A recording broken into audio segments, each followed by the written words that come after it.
I woke up like this. Kairo! Karon magluto ta og Spanish sardines na ami dalang bangus gikan mi sa dagupan. Ang dagupan nga bangus mga ating perti ka lami, perti ka tasty, perti ka fresh, gwapa kaayo.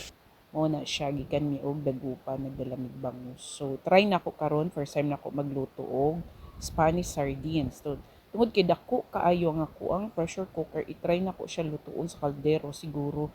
Dugayon nimo og pakulo no para mohumok gud ang iyahang tinik.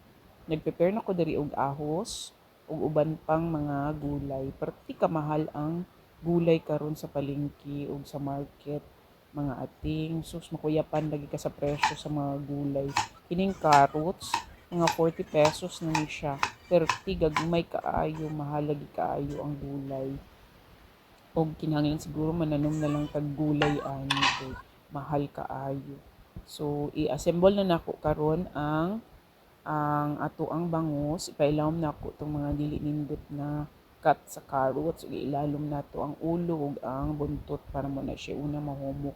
Good luck kung mahumok siya sa kaldero lang ha. Kinahanglan gyud ni siya pressure cooker.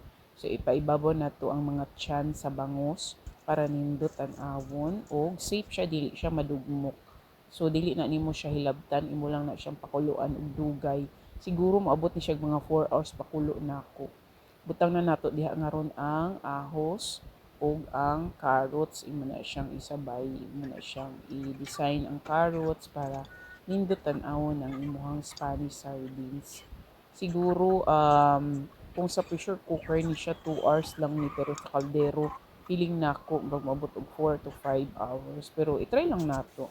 Tangan na nato na siya powder nga paminta ug black olives kay wala man tay green olives ug ang buo nga paminta ug magic. Tapos ang canola oil kay wala man tay olive oil, mahal man kaayo. Duha ka bowl nga canola oil ug duha pud ka bowl nga tubig ang atong ibutang. I-level lang nga nimo siya no sa bangus ug ato na siyang butangan og wax paper para talagang init na init ug ang bugat nga takog sa kaldero. So 4 hours na to na siya hilap. Luto na ang bangus sardines. Wala gid siya ning humok ang tinik, sorry.